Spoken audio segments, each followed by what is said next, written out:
তিতাবৰ জালুকনীবাৰীত ভাওনা সমাৰোহ। অসমৰ 10টা নিৰ্বাচিত দলৰ ভাওনা প্ৰতিযোগিতাত অংশগ্ৰহণ। তিতাবৰ জালুকনীবাৰীৰ প্ৰথমবাৰৰ বাবে অঞ্চলটোৰ কেইবাখনো গাঁৱৰ ৰাইজৰ সহযোগত অনুষ্ঠিত হ'ল ভাওনা সমাৰোহ।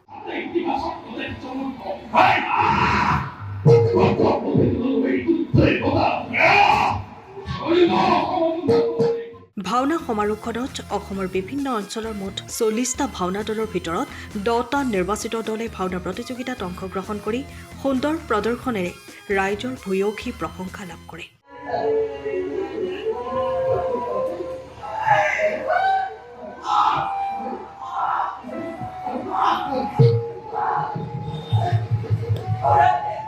যোৱা 18 মাৰ্চৰ পৰা আৰম্ভ হোৱা ভাওনা সমাৰোহখন 23 মাৰ্চত বঁটা বিতৰণী সভা আৰু নিশা শিশু ভাওনা প্ৰদৰ্শনেৰে সামৰণি পৰিব।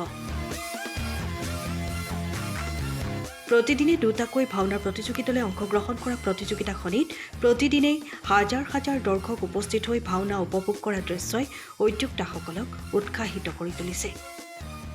ভাওনা সমাৰোহ সমিতিখনৰ বিষয়ববীয়াসকল আৰু 24টা মহিলাৰ গোটে দিনে নিশাই অতিথিক কৰা সুন্দৰ আদৰ আশ্বাসে সমাৰোহখনি সৰ্বাংগ সুন্দৰ কৰি তুলিছে।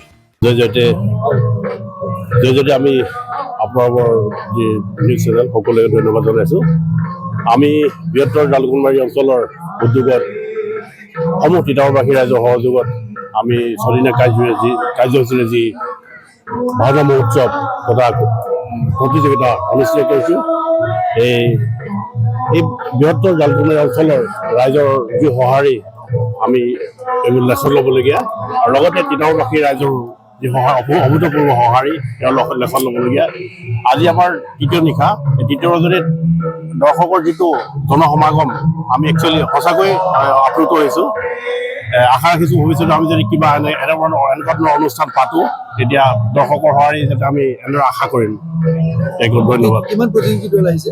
এতিয়ালৈকে আমাৰ 10টা প্ৰতিযোগী দল আহিছে আৰু আমি 23 তাৰিখে ফলাফলৰ আগমুহূৰ্তত আমাৰ আৰু এভাগ অনুষ্ঠান আছে। সেইভাগ হৈছে দিহা নামৰ প্ৰতিযোগিতা। সেই প্ৰতিযোগিতাত ঠিক আমাৰ 15টি দলে যোগদান কৰিব।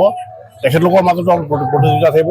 মানে প্ৰতিযোগিতাৰ অন্তত আমি যি মূল ভাওৰ যি প্ৰতিযোগিতা, সেই ফলাফল ঘোষণা কৰিম। তাৰপিছতে ৰাতিলৈ আমাৰ জালুকনীবাৰী অঞ্চলৰ এটি চেমনীয়া তথা শিশু ভাওনাৰ গোষ্ঠী আছে। তেখেতসকলৰ দ্বাৰা আমি নিসিংহ যাত্ৰা নামৰ ভাওনাখন প্ৰদৰ্শন কৰা হ'ব। সেই ভাওনাভাগী কোনো কম্পিটিশ্যনৰ ভিতৰত নাহে, জাষ্ট প্ৰদৰ্শনমূলক হ'ব। হয়, আমাৰ বৃহত্তৰ জালুকনীবাৰী অঞ্চলত 10খন গাঁৱৰ আপোনালোকে নিশ্চয় প্ৰত্যক্ষ কৰিছে। ইয়াতে 55 ভাগী গামোচা আছে। তাৰ মানে 55 ভাগী গামোচা মানে 55 ভাগী আমাৰ নামঘৰ আছে। গতিকে এনেকুৱা এটা বৃহত্তৰ অঞ্চলৰ মানে ৰাইজৰ সহযোগত আমি পোনপ্ৰথমবাৰৰ বাবে এই ভাওনা সমাৰোহভাগী প্ৰস্তুত কৰিবলৈ সক্ষম হৈছোঁ। ধন্যবাদ। বৃহত্তৰ জালুকনীবাৰী অঞ্চলৰ ৰাইজ লগ লাগি একত্ৰিত হৈ প্ৰথমবাৰৰ বাবে ভাওনা ভাগৰ আয়োজন কৰিছোঁ। আমি যোৱা 18 তাৰিখৰ পৰা আমাৰ ভাওনা ভাগ অনুষ্ঠিত হৈছে। অহা 23 তাৰিখে ভাওনা ভাগৰ সামৰণি পৰিব। অসমৰ বিভিন্ন জেগাৰ পৰা দুলীয়াজানৰ পৰা ধৰি পৰাই গোলাঘাটলৈকে অসমৰ বিভিন্ন জেগাৰ 10টা প্ৰতিযোগী দলে অংশগ্ৰহণ কৰিছে। আচলতে আমাৰ 40টা প্ৰতিযোগী দল আহিছিল। আমি বাছি পেলাই 10টা প্ৰতিযোগী দল ইয়াত ৰাখিলোঁ। 10টা প্ৰতিযোগী দলৰ প্ৰতিদিনে দুটাকৈ প্ৰতিযোগী দলে আজি অংশগ্ৰহণ কৰিছে। আজি দুলীয়াজানৰ পৰা আহি কৰি গৈছে। এতিয়া দেৰগাঁও প্ৰতিযোগী দলে অংশগ্ৰহণ কৰি আহিছে। আৰু আমাৰ সমগ্ৰ অঞ্চলৰ ৰাইজে যোৱা ডিচেম্বৰ মাহৰ পৰা ইমানেই কষ্ট কৰিছে, কষ্ট কৰি পেলাই সদায় সফল কৰিবলৈ চেষ্টা কৰি আহিছে।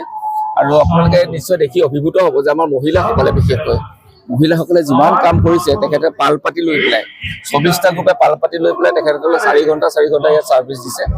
আৰু আমাৰ উপসমিতিসমূহ আছে, উপসমিতিয়ে যথেষ্ট কষ্ট কৰিছে। আমি হয়তো যেনেদৰে আশা কৰিছোঁ তাতকৈ আমি বেছি সফলতা লাভ কৰিছোঁ বুলি অনুভৱ কৰিছোঁ। বাকী বিচাৰ আমি ৰাইজৰ ওপৰত এৰিছোঁ। সময়ৰ খবৰ সময়ত পাবলৈ ফ'ল' কৰক টাইম অফ আছাম।